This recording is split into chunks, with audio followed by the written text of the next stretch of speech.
All right. Well, good afternoon, everyone. My name is Reed Redden, and I'm a sheep and goat specialist for Texas A&M AgriLife Extension. Welcome to our first online version of a sheep and goat, or I'm sorry, a livestock guardian dog update. We were set to host a field day in Fredericksburg today, but I think it was today.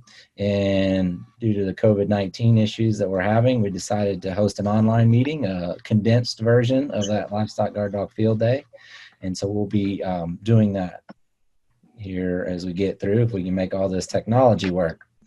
So what we're going to do this afternoon, here's the outline. I'm going to give a brief overview of the Livestock Guard Dog Program and the things that we do here based out of the San Angelo office. And then I'm going to turn it over to Dr. John Walker and Mr. Bill Costanzo, and they're going to give an update of our guardian dog bonding projects and what things we've got going on there and some preliminary data from that. We're going to then turn it over to a producer panel.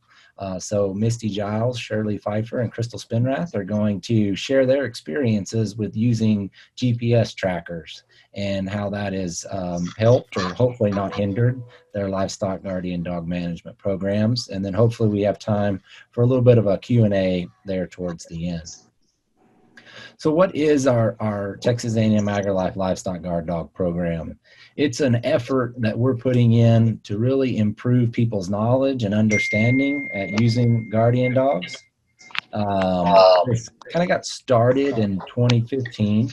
That's whenever I started employment here, but the research center has been using guardian dogs since around 2007. So Dr. John Walker has been leading that effort.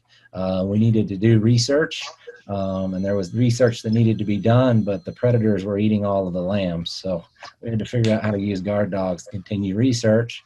And then people became more and more interested in how we use guard dogs to stop predators, maybe even more so than some of the research that we were doing. And so we've kind of changed focus and really started doing things to help people understand guardian dogs.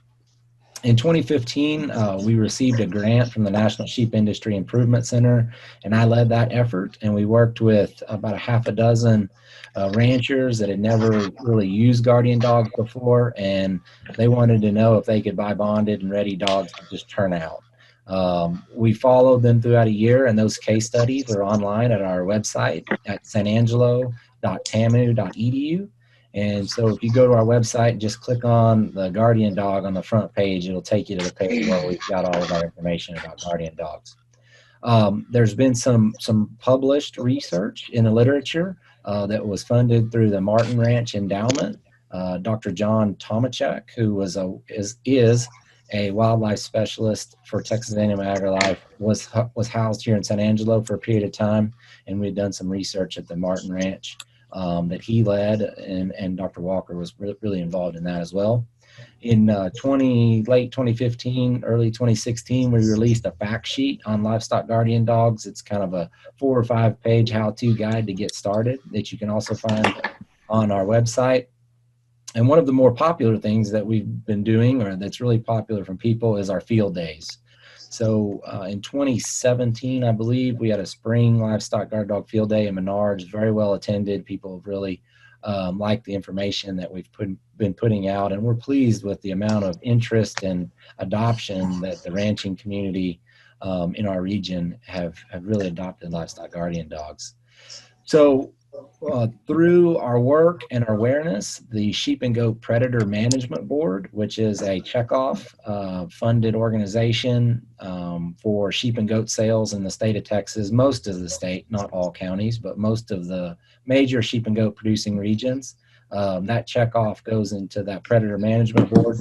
They saw what we were doing and wanted to support it, so they've given us funds to be able to hire Bill Costanzo. So we've got a point person for all of our guard dog efforts. So our major efforts, you can kind of divide them into 2 different things: a research and development and an educational outreach. So before I discuss that research and development and educational outreach sections, I wanted to get you to mark your calendars. So hopefully by September, we're able to meet in person again, and we're going to try again to have our field day there at the Raider Ranch. Brad Raider, I believe, is online now, and so he had agreed to host it, and we're looking in the fall to do that again. We'll be putting out press releases. We'll have information on our Facebook page and things of that such. But if you're just 100% you want to come to this and you want to get that communications as soon as possible, I'd encourage you to email Bill Costanzo, and he'll get back to you, make sure that you get all the communications that we have regarding that field. So what kind of research are we doing?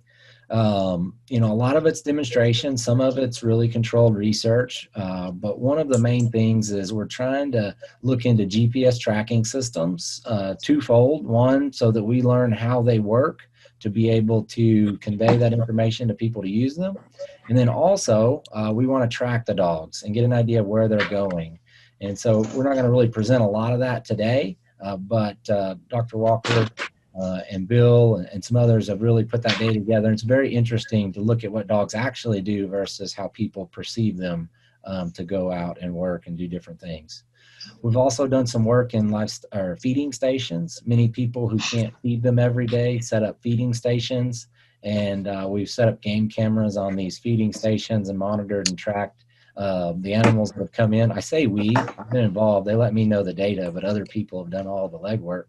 And so one of our efforts showed that the guard dogs were only about 10% of the animals that visited the feeding stations. So you feed a lot of raccoons and birds and pigs and skunks and other things. And so improving some of those station designs, those feeding station designs, is an area that we've done some work in. The picture on the right is actually an automated livestock guard dog feeder. We had some students from A&M on campus that took a pet door that has an RFID chip on it that only allows the guard dog to be able to access the feeding station, and nothing else can get in. A very innovative idea. There's still some issues with making sure that reader acknowledges the dog there, and there's some metal interactions. And so some further prototypes are needed before that's really commercially available and to be released. Our most recent strategies, though, our research and development, is the bonding strategy. As we talk to people and throughout that are using guard dogs, we found that there's a lot of misinformation about how dogs should be bonded and trained, and some feel like they should never have any human contact, and some folks want to raise them at their house until they're multiple years old and then turn them out, and everything in between. And so we have our opinions, but we're trying to research that more. And that's, how many dogs do you bond at one time? How much human interaction should we be having? And can we employ things like electric fence to be able to improve the dogs, primarily to get them to stay where they need to stay? From an outreach perspective, Bill leads this and does most of it, but there's a lot of speaking at producer meetings, and Bill just informed me he's doing an online version for some folks. And where's that at, Bill? Up in it'll be for Purdue Extension. That'll be coming up in a couple weeks. Okay, in Purdue. So we've hosted field days. If you've not signed up for Bill's blog and newsletter, I encourage you to do that. And again, you can find that at sanangelo.tamu.edu/research/livestock guard dogs. Also, Bill has a very active social media page. So on Facebook, if you go at TAMU Livestock Guard Dog, you can keep up with the things and the information that's been putting out. And more recently, we've just started a YouTube channel to produce videos and such about guardian dogs. And then a lot of producer consultation, emails, phone calls, Facebook messages, and I'm sure there's other ways that people reach out to us and seek information. And so that's kind of what we've been doing, and providing that service that's for the most part being funded through the Predator Management Board. So with that, that's a bit of the background. I'd ask that we just kind of hold off questions till we get to the end. I'm going to stop sharing my screen here and then switch it over to Dr. Walker. So while we're waiting for that to come up, Bill, you want to go ahead and kind of give everybody a little bit of a background on what you've been doing with the bonding projects and the amount of time and effort that you've been putting into that? Sure. So we started our bonding project back over the summer. It was in August. We got our first set of pups.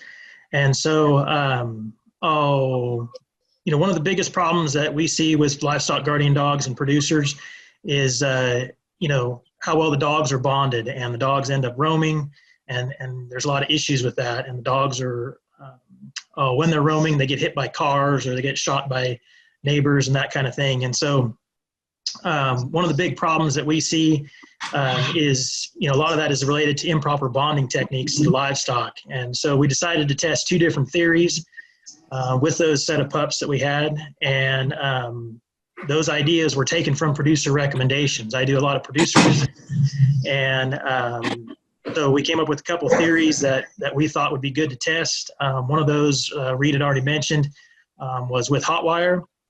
And then the other one was how pups are bonded, whether, it's better to bond two pups together at a time or just a single pup, and which one of those creates a stronger bond with livestock. And so that's how we started the project. As I mentioned, we had, there's the hypotheses. So the first one we had, pups raised in a bonding pen with hot wire will cross fences less than pups raised in a bonding pen without hot wire.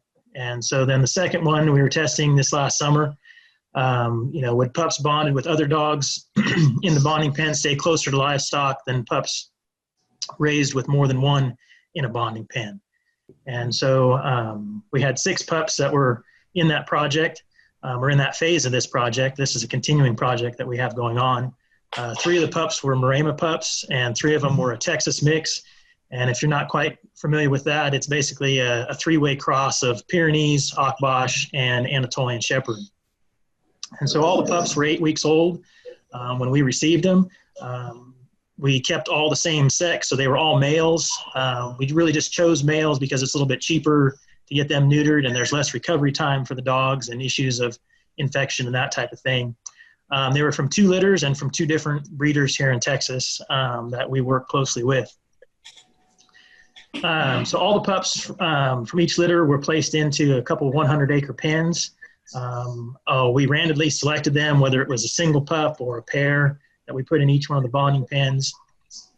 And so the pups from the same litter were placed either in a bonding pen with hot wire or without hot wire. And so the Maremma pups, which are the Stooges, if you guys follow the Facebook page, they went into the bonding pen that had hot wire. And then the superhero dogs went into the pens without hot wire. And so each one of those pups had 4 to 6 head of livestock in their pens, and those were a mix of wool sheep, Dorpers, Angora goats, or meat goats.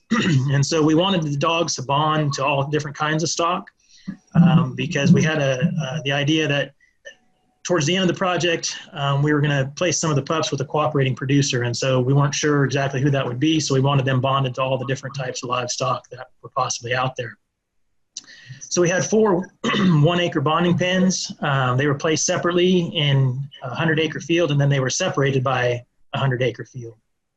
And so once we got the pups, they were placed into a 60 by 60 pen that was inside our 1-acre bonding pen for 1 month. And then when the pups were about 5 months old, we released them into the 1-acre pen. And then about a month after that, they were released into 100-acre pastures. And at that time, we put GPS trackers on the dogs and then the livestock that were in the bonding pens with them, so that we could see where the pups were going and if they were staying in relation to the stock and such. And so on the screen right there on the right-hand side are the pastures that are in that field that we use, and the red squares are the locations of the bonding pens. And so those are separated by approximately about 100-acre pasture. And we did that so that the dogs, if they were barking, they wouldn't be able to hear each other, and so that threats or whatever, we could document that kind of thing so they weren't barking together at the same threat that they saw. On the other side of the screen is just kind of a picture of the 1-acre pens. There's a shelter in each one of the pens, a feeder for the livestock, water trough, and a feeding station. This particular one here, you can see the solar charger on there. That's one of the hot wire pens there in the first pasture that we had. So next up are just some pictures of the pups. We did several different things with the pups besides just placing them in the pens to bond. So the one picture there on the far left is one of the pups tethered for a while. And then there's old Goliath in the middle. He was the one that liked to hang out in his feeder all the time with his goats or sheep. And then just kind of another picture of one of the Stooges down there with their livestock. So socialization, we strongly believe that, all livestock guardian dogs should be well socialized. And so as part of this bonding project, I did a lot of different things with the pups. I spent at least 5 minutes per pup, 4 days a week. And that socialization was things like brushing the dogs, running my hands all over them, checking their teeth, feeling their feet, just kind of giving them an overall sense that, it's okay to be touched by humans, so that later on, it's easy to catch the dogs and, and to be able to do some health checks on the dogs on a regular basis. We also tethered the pups. That was always under supervision. I started out with 2 minutes per pup twice a week, and I increased that time 1 to 2 minutes every week until we reached about 15 minutes with the dogs. And that was so that in case they encountered a snare later on in life, that hopefully they wouldn't pull that, and they would wait until the producer came and let them out. We also think, it's important to leash train the dogs. And so that started out with 2 minutes a week, or 2 minutes per pup twice a week. And I increased that a minute or so until I reached 5 minutes. That also helped with the tethering process. And so that the pups didn't want to pull as much when the tethering portion started. And then the last thing I did, each pup got approximately 5-minute truck ride every week. And so the idea behind that was to make sure the pups are really comfortable if they have to be moved either in a truck or in a trailer at some point in time.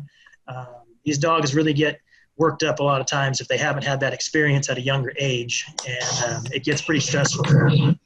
So those were a lot of the things that we did for the socialization of the pups, so that later on in life they're easy to handle and easy to catch out in the field. So kind of some of the outcomes real quick. 3 of the pups that were the Stooges we placed with a cooperating producer. The other 3 superheroes were placed out at one of our research ranches. At this time, all the pups are still friendly and they can be caught out in the field. I just talked to one of the guys today, and he was able to come up and pet all 3 of the dogs that were the superheroes. All the pups are staying with livestock and they're all doing well. We did have an issue with one of the Stooges. That was Larry, with the cooperating producer. He had to be removed from livestock for a short period of time. The producer saw him on several occasions carrying some young lambs around in his mouth. And so I recommended that he take them from the field, and he kenneled them up for 3 or 4 days, and then he returned them to livestock, and that behavior wasn't seen again in Larry. And that cooperating producer is very happy with all 3 of the Stooges. He's actually purchased all 3 of the dogs, and I get weekly updates from him, and he's very happy with the results of the bonding project and the dogs in general and how they're working with his livestock.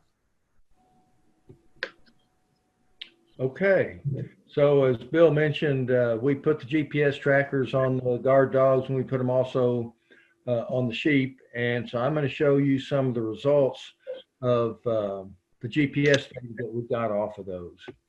So to begin with, up here is the pasture where we used the hot wire in the bonding pen. It was 3 to 4 inches off the ground, but the big pasture, the 100-acre pasture, did not have a hot wire.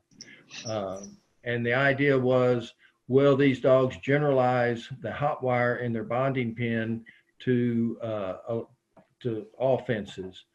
And in this this slide, the yellow is the dog that was bonded singly, and the red and pink were the 2 that were bonded together.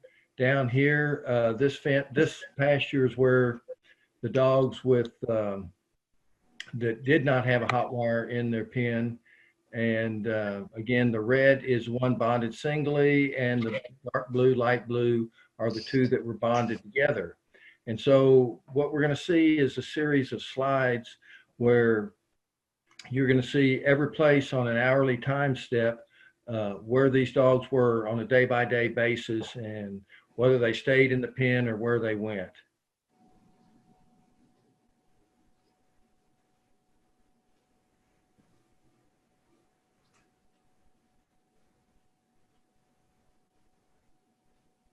So you can see that the ones without the hot wire are starting to get out, but then they come back the next day and they get out again.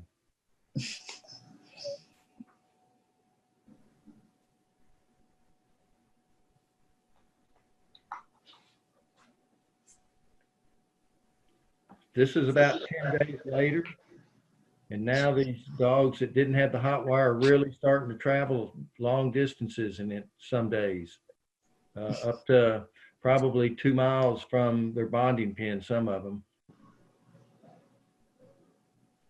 This is 1 mile, this fence right here, to get an idea of scale. So one of the,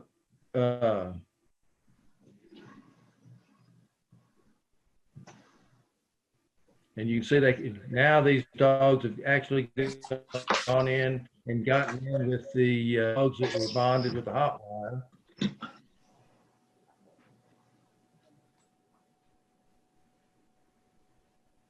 Okay, and so one of the reasons they were getting out is, unfortunately, there's a hole in the fence right about here. And not only were the dogs getting out, but the first ones to get out were probably some of the goats. And this video will just this video is just 1 day, and it's on an hourly time step. In this instance, goats are green, sheep are yellow, and again, the red dog is the single bonded dog, and the blue dogs are the were bonded together. And you'll see, this is Google Earth allows you to show how the sun comes up and goes down. So this is starting at midnight, and it'll become daylight in a little bit. Now you can see where the goats got out and the dogs kind of went with them.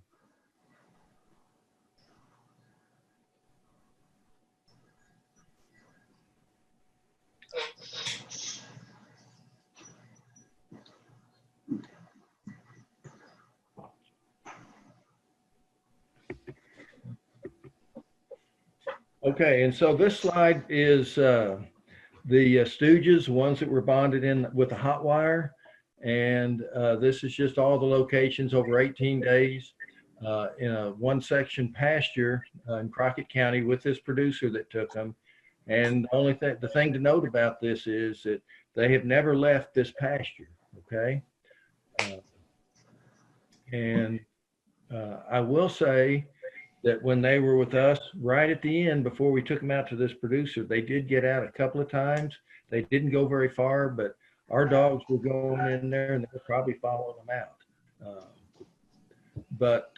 So our first hypothesis are pups raised with a hot wire less likely to cross a fence. And absolutely. One thing I need to mention is those bonding pens were made out, they were the acre bonding pens were made with a net sheep wire, okay? And the point being that if you bond in a pen with, say, 4x4 welded wire panel, and if you might use a hot wire, the dogs may not generalize that 4x4 panel to a sheep pen.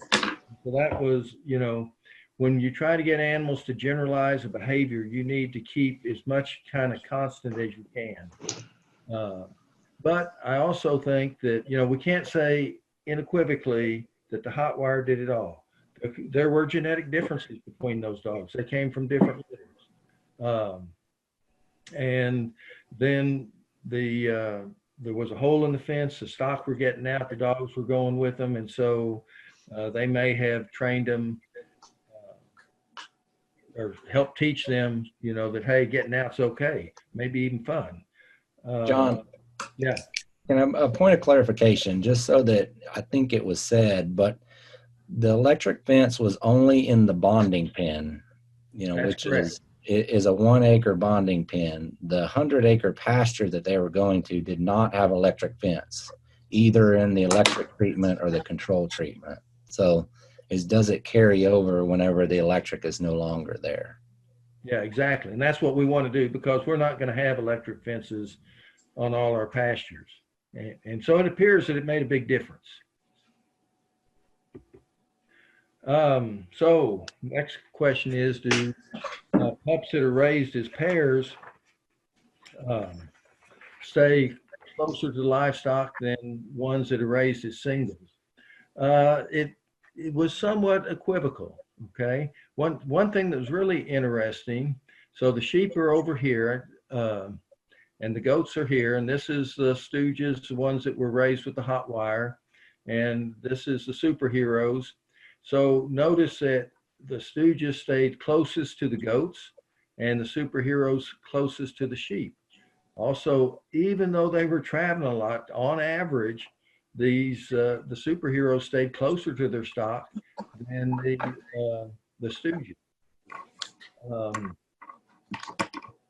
In the single bonded dog of the superheroes, what did stay about twice as close to the goats as the pair bonded dogs. The all of them stayed about the same distance to the sheep, half the distance to the sheep as the pair bonded dogs, and no difference in their distance to the goats. And so for the dogs that were bonded with the hot wire, you can see one of them that was bonded as a pair stayed closer to the goats than the other two. It wasn't very clear that whether they were bonded as singles or as pairs, that it made very much difference.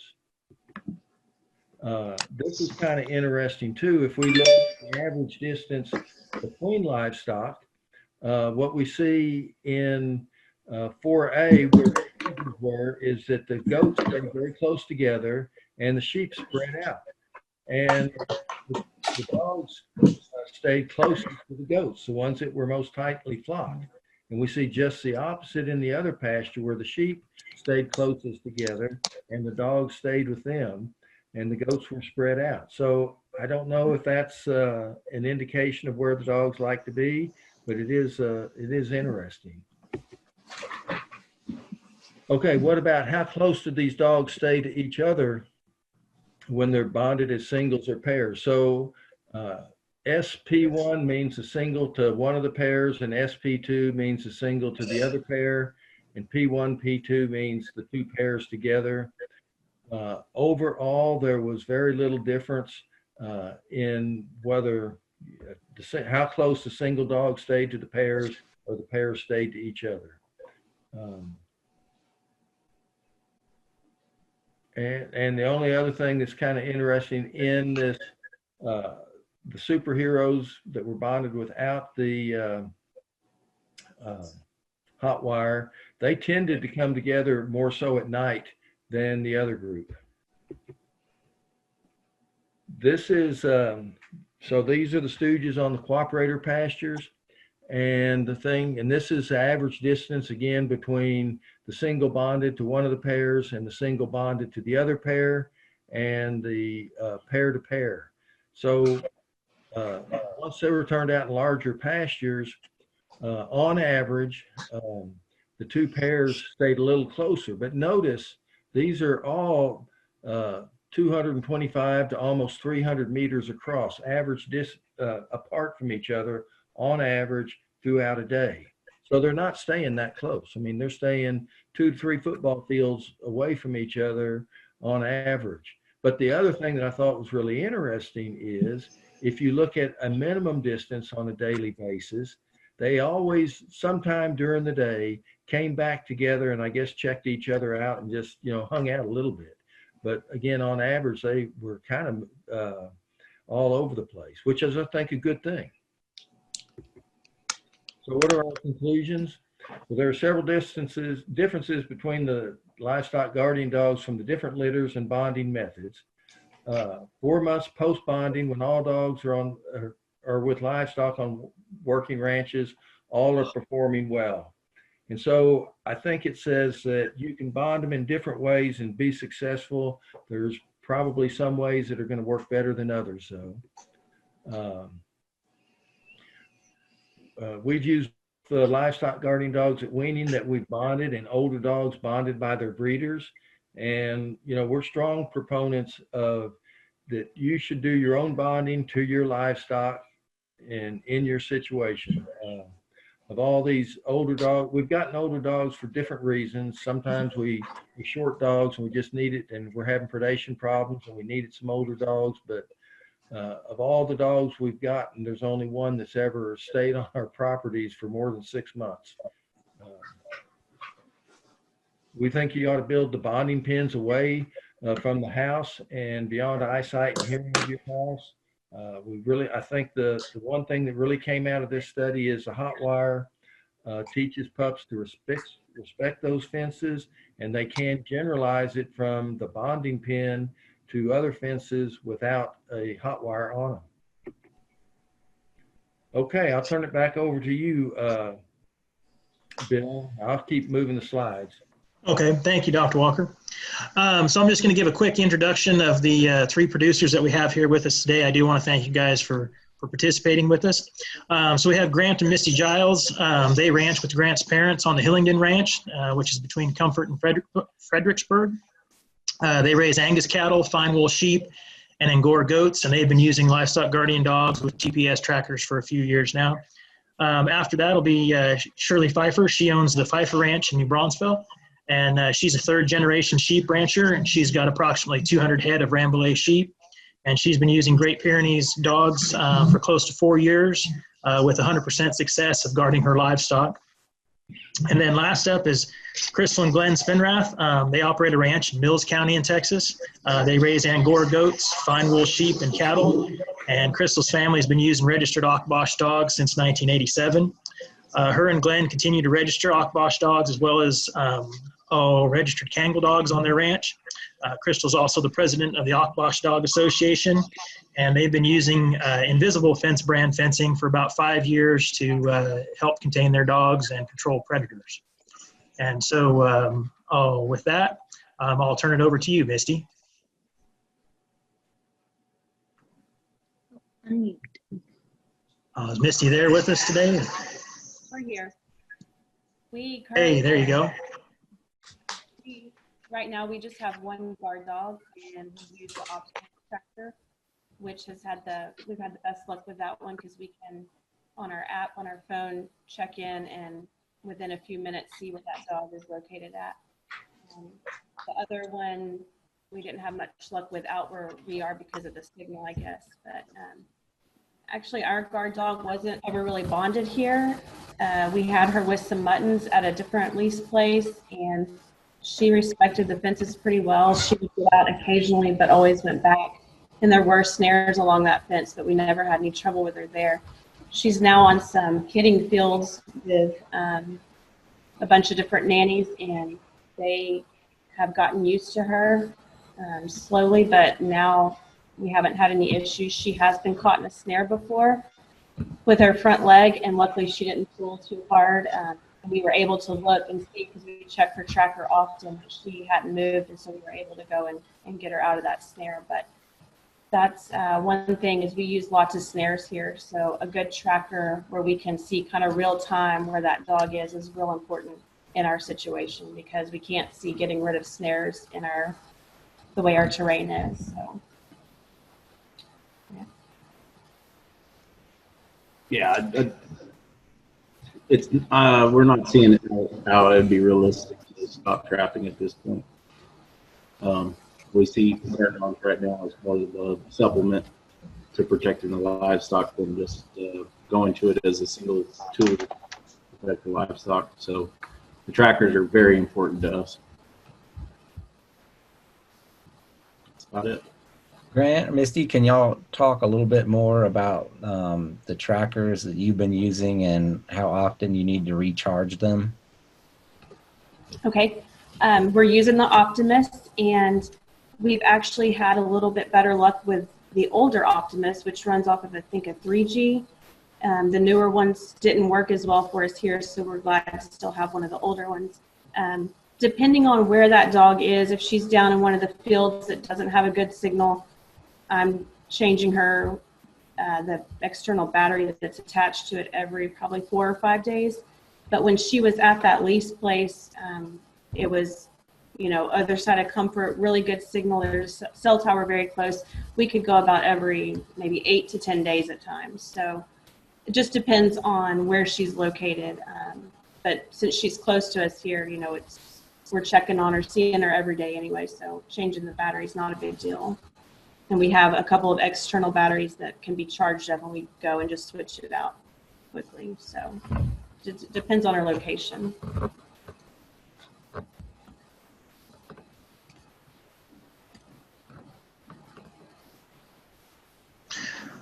Okay, Shirley, would you like to talk about your operation next? I think you're on mute still, Shirley.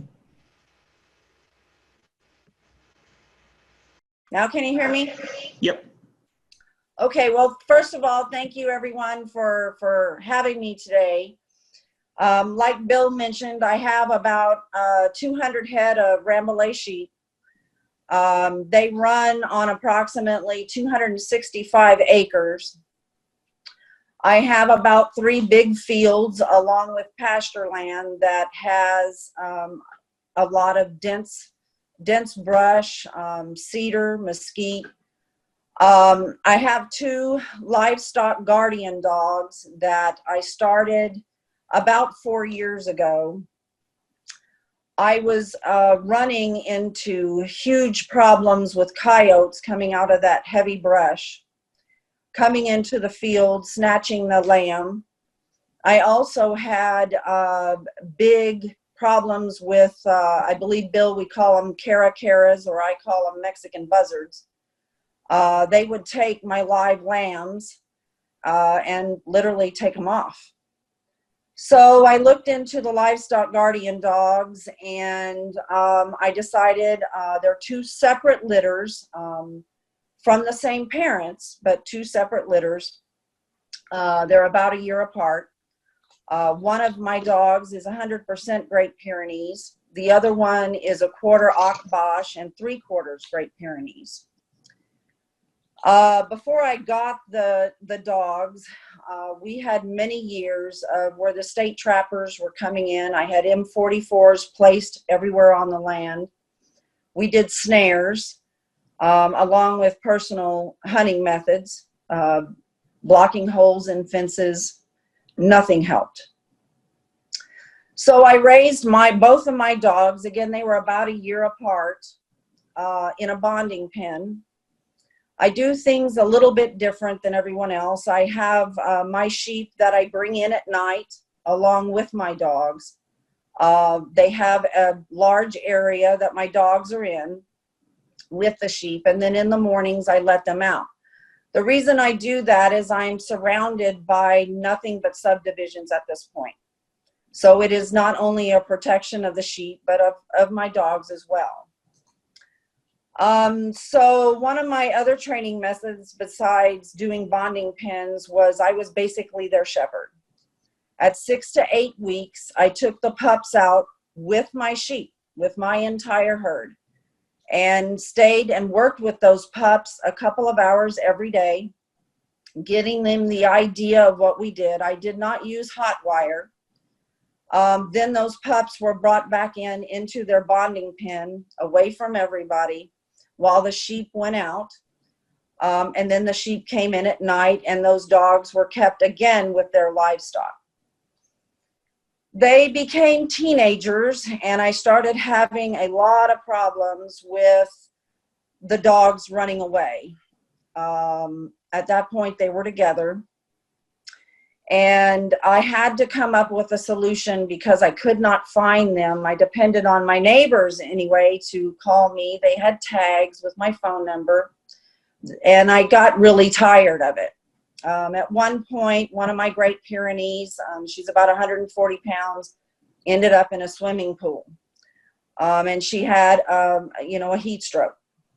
So I called Bill, and I worked with Bill, and we came up with what we thought maybe was an answer for me. So I called, he had me get a hold of DPL Telematics. And on the screen there, I believe you're seeing the different sizes of GPS monitors. I looked at the mini, and that seemed small enough, but it used AAA batteries. I talked with them, worried about how often I was going to have to change these batteries out, because just as before, their trackers are very important to me, and the timing of the trackers. So the next tracker up, which they call it the Oyster, or the asset view, there is basically the size of your palm. So I chose that one because it runs on 3 AA batteries, has a little bit of a longer life for me. Through DPL Telematics, I chose the program where it would update every 15 minutes because I want to know where my dog is at all times. I watch that on my cell phone. If I'm sitting at my desk, it's on my computer. I have an iPad. Anywhere that I have it, I'm able to pick up where my dog is and how long it had been since it had updated. So I got the tracker, we got everything set up. One of the things that I found between the mini and the regular sized Oyster was the heaviness in it. I had a problem putting that GPS monitor on a dog collar. It became, my Pyrenees ended up, it's going underneath their chin area, their neck area. And of course, it picks up off of a satellite. And I was having, not getting much signal, which again was very important to me. So I decided to get a body harness and put that larger Oyster there that fits in the palm of your hand on that body harness. And I have found that with the heavy brush and things that I have, or whether they're in the field or not, I have had 0 problems with it picking up on that satellite. So again, I do updates on my tracker about every 15 minutes. And roughly for my particular program, I pay $14.95 a month only. That creates just a great peace of mind for me. Of course, I do not have any trackers on my sheep, but now my dogs are older. They're over 2 years old. I do not have the problems I had before. So where my updates are where my sheep herd is. Now they have different solutions. You know, you can go an hour every 30 minutes. Again, you know, I pick up every 15 minutes. So one of the things, the catches that I have found with this particular Oyster, and I had talked to Bill about this at one point, my dog, the battery was at, I believe, 30%. And I found my dog to be in a different country. He was in Australia, and I knew that that was not possible, or he could really fly pretty easily. And then at one point, I had issues with another set of batteries being low, and it picked up that she was in South Texas. So one of my recommendations is changing out the batteries before it gets too low. That is one of the things I'd recommend. But overall, with it updating every 15 minutes, I'm only having to change out those 3 AAA batteries about every couple of months. But again, I really, even with the larger Oyster, I have no problems whatsoever now with it being on a body harness, you know, having it pick up in that heavy brush or not. Well, thank you, Shirley. I appreciate all that information. Next up is Crystal Spinrath.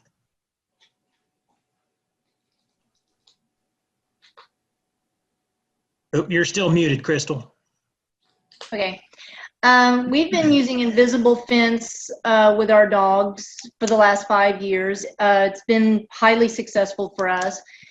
Invisible fence brand fencing, by the way, there's other brands of invisible fence. I recommend the Invisible Fence brand fencing. I think they're the only one that has a 100% guarantee of your dog staying contained. What you're seeing on the screen is just a simplified version of what my fence looks like. The dotted line around the outside is my physical perimeter fence, and the black line that you see on the inside, that's pasture number 1. This is an invisible fence pasture. That's actually my entire pasture, entire property here. I have 3 dogs on the number 1 fence, and they can go anywhere inside that black square. Now, that was the first fence we did. We later came back and realized we would like dogs to stay in specific pastures because we kid and lamb in specific pastures. And so like in pastures 2, 3, and 4, dogs that are placed in those pastures, that is where they stay. They cannot have the full run of the place. So I have dogs in pasture number 1, and I had dogs in pastures 2, 3, and 4 as well. And they do stay where they're put. I have approximately anywhere from 2 to 3 dogs in each pasture. The dogs in pasture number 1 do travel to the other pastures. Not a lot. My dogs are real good about staying with their livestock and where they're put. But the invisible fence, being on the inside of my perimeter fence, it allows us to snare along the perimeter fence, and my dogs can't get caught in the snares. So like last year, we snared 14 coyotes and 30 hogs, and no one got caught in the fence. So for us, that's an advantage, being able to control some predator numbers. We're not losing any livestock because we do have the dogs, but at the same time, we like the ability to control numbers. And we have really had the hogs move in on us within the last year. The only thing with invisible fence, and the invisible fence is GPS technology creates the fence. There is no GPS tracker on the collars. I wish there was, but there's not. They have a battery. We have to change the battery every other day, but we hand feed our dogs, so it's not really an issue for us. The dogs do have to be properly trained to the fence, and the first step is that you have to have a leash-trained dog. If you have a dog that you cannot catch, you are not going to be able to properly train them to an invisible fence. Once trained to the fence, I mean, it's just not a problem, and it doesn't take very long for the training itself. Most dogs do not want to be shocked. Part of the training, as far as training them to the fence, is there is a beep. As the dogs get closer to the invisible fence, there's a beeping, and they hear the beeping, and then if they keep going, they get shocked. And it's not a very long process. As far as getting them trained, most dogs are pretty quick to catch on to it. It's something that I would highly recommend for anybody to use. And the fact is, you can actually keep dogs in specific pastures and not have them like all gather up on one end of your pasture or something like that. So, I mean, it's something that we enjoy about it, is that we can actually keep dogs exactly where we want them to be. Hey, Crystal, about how big are each one of your pastures that you guys have with the invisible fence? Well, like pasture number 1, that's 1,500 acres, and those dogs can go anywhere on the 1,500 acres. But pasture 2, that's approximately, maybe 350 acres. Pasture 3 is 300 acres. Pasture 4 is smaller actually than that, because it's where we kid and lamb, and so like if we're kidding or lambing, I have 2 dogs that have collars for that pasture. And the other dogs can come and go from that pasture, but I have 2 dogs that are caught in that pasture at all times when we're kidding and lambing. Well, thank you, Crystal. I do want to thank our producers again for coming, Grant and Missy Giles, Shirley Pfeiffer, and Crystal Spinrath. I think we've got a little bit of time for some producer or audience question and answers. So I'll turn it back over to Reed to be able to do that. Sure. So I have a question for you to get you started. Have you ever let those trackers, the batteries, go down? I know a lot of people aren't as hands-on as you are and just couldn't get past the changing the batteries every day. Do you think you could train them to it over a period of time and then stop with that tracker and they would continue to respect that perimeter fence? I actually have 2 dogs right now that are not wearing their GPS collars any longer. They're invisible fence collars anymore.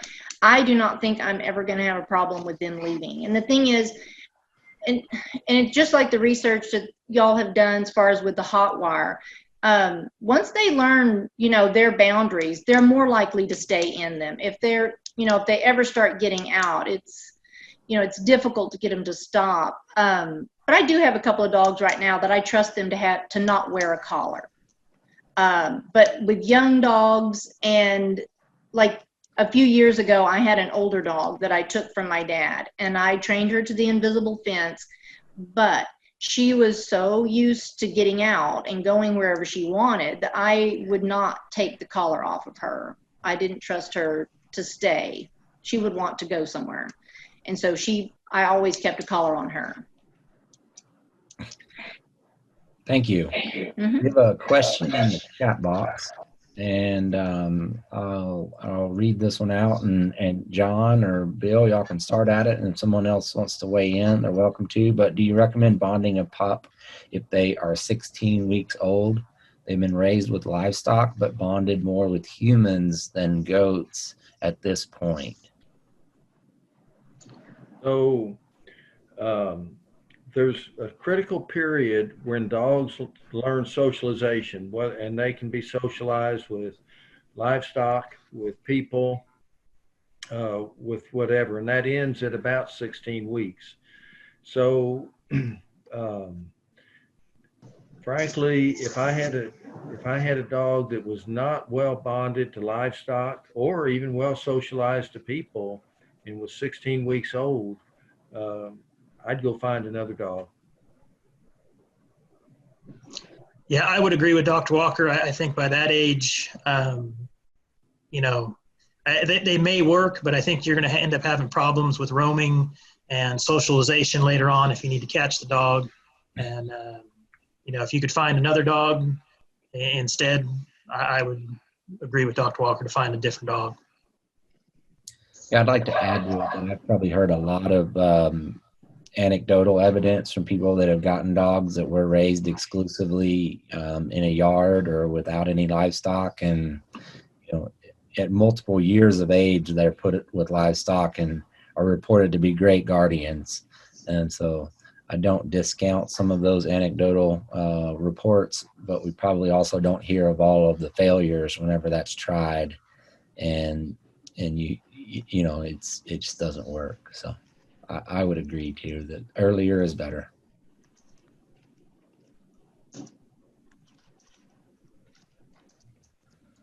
All right. If you'd like to ask a question, I think you can unmute your mic and answer or ask those questions. If not, join in on the chat.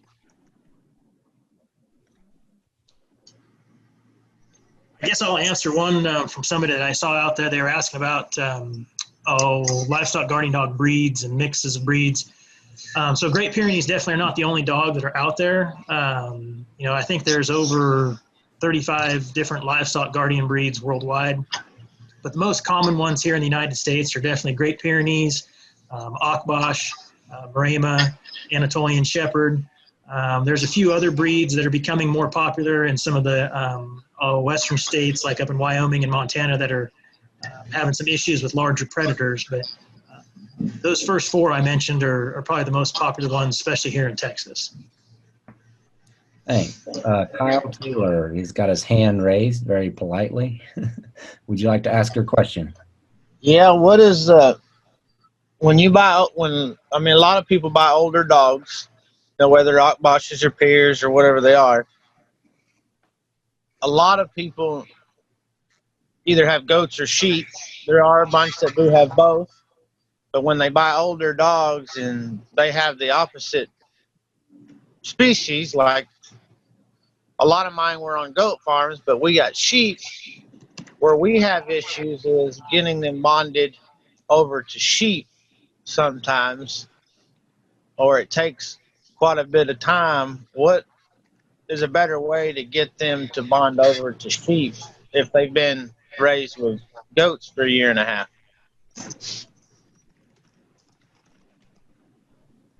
Find somebody that bonds their dogs to sheep and get your dogs from them. We've had that same issue, particularly where every place we run our dogs, we have sheep and goats both.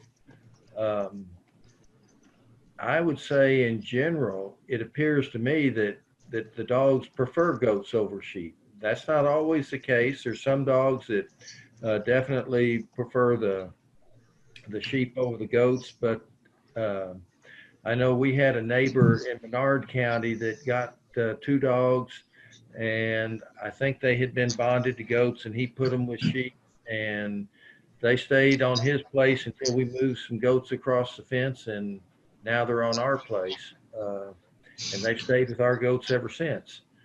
The biggest problem I've ran into is that they'll lay with the sheep and follow them all day long in small paddocks and bigs, but then every once in a while I'll get one that'll lay with them, follow them. You know, if one's down, it'll lay with them and let me know it's down.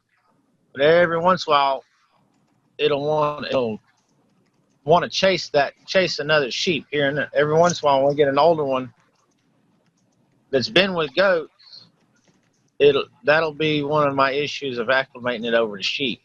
Some of them have come out of it, and some of them haven't. You know, They're definitely all individuals. yes, sir, they are. And you can generalize to some degree, but again, each one is an individual. That's for sure. Yes, and sir. we've had dogs that didn't work for us that we rehomed other places where they did end up working. You know, we just felt like they needed a different environment, maybe in particular a small place where they could be seen daily versus some of our larger places where they don't get seen very often. Yes, sir. So we have a question that's come in. Can a dog be over socialized with humans so they don't bond too well with livestock?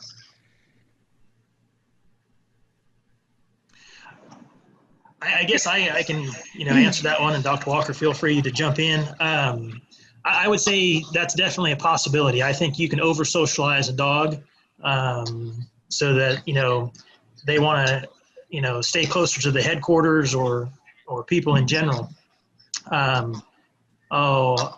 don't think the opposite side of no socialization at all is correct. There's a fine line in between there. Most of the pups. Actually, I guess all the pups that we had in the bonding project, I went over the times that I spent with them.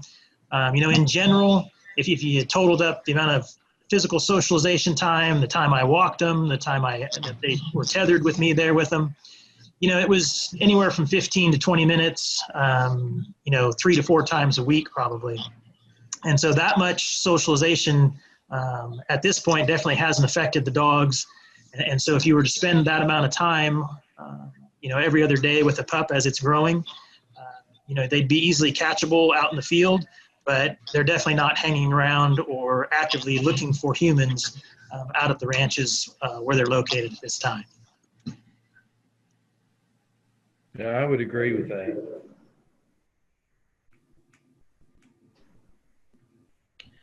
Yeah, I think a big point is what is a lot of time. So even if you spent an hour with them a day, that's only 1/24 of the time that they're spending out there with the animals. And so, whereas if they're spending half the day or 3/4 of the day at the back porch and not with the animals, then you're more likely to have problems there. And I think the other thing is that if they do come to the house, never reward them. And in fact, you need to give them some sort of negative stimulus to make them not want to be at the house, whether that's an air horn or scolding them, or whatever. But or maybe even if they show up at the house, put them in a kennel somewhere away from the house. Yeah, don't. You definitely don't want to be kind to them up at the house. Yeah, I definitely agree with that too, Dr. Walker. Yeah, you should always feed these dogs and praise them out in the field with the livestock. And if they're at some place where you don't want them to be, whether it's at the house or outside of a pasture or whatever, there should be some type of negative consequence, and they should be taken back to where you want them to be all the time.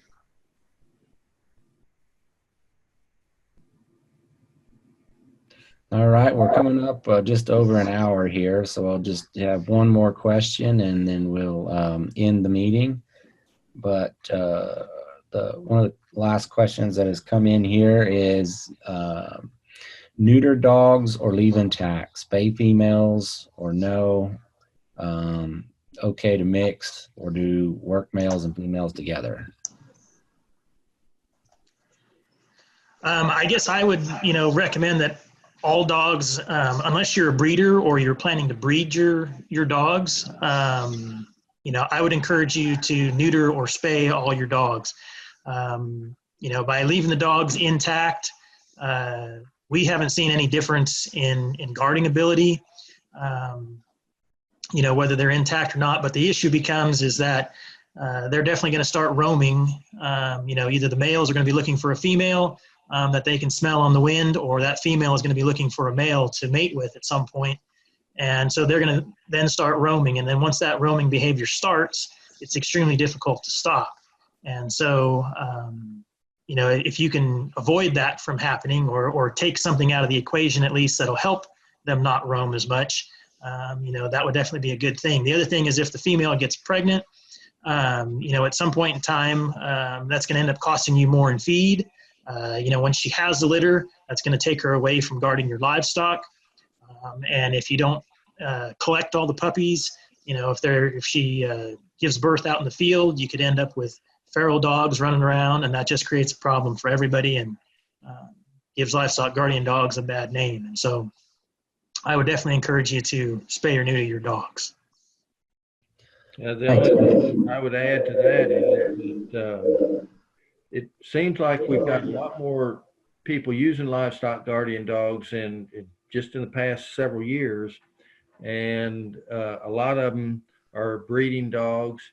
And, we just recently heard of somebody and I think that it's going to be more and more, having trouble selling litters. They had in finding homes for them, even just because there's a bunch out there. So, there's plenty of dogs out there, and unless you specifically want to breed some, and it should be a controlled breeding, then definitely you don't want to be just reproducing dogs. All right, thank you. Any other closing comments from our presenters or panelists? I guess I'll just try to answer one quick question from somebody there. As far as guard dog diets, our recommendation is that you feed a high quality dog food. These dogs are out working 24 hours a day, 365 days a year for you. And so we would encourage you to feed a high quality feed that has animal protein as the first ingredient. There's a lot of different dog foods that are out there, but a high quality feed will definitely help let your dog stay guarding your livestock and keep them healthy for you. They're a big investment, and we don't recommend that you skimp on the feed portion of that. I'd like to say about the spaying and the neutering. The animals that are spayed and neutered, they are vastly easier to manage. I mean, and again, unless you're planning on controlled breedings, there's just no reason to not spay and neuter your dogs. It's a lot easier to manage. And Cody Brown has a question about guard dogs guarding chickens. They certainly can guard chickens. I have found in my own experience that teaching puppies to, respect their livestock, and chickens specifically, they are the most difficult. Chickens make a lot of noise and they move erratically and suddenly, and to puppies, that's just, it just looks exciting. It's almost overwhelming to them. But it can be done. It just takes a lot more supervision, interaction between the pup and the chickens, but it can be done. Thank you. All right. Well, thanks everybody. Thank you to our presenters for taking time to join us today, and all of our participants for joining in. I thought it was a really good session. It worked out well. We might look at doing some more of these, but if not, for sure, we're looking forward to our next field day on September 25th. So thanks. If y'all have follow-up questions, we presented Bill Costanzo's email before. I'm sure he'd be glad to answer those. Stay tuned on our Facebook page, and we'll see you next time. Thanks so much. Have a great day. Thank you, everybody.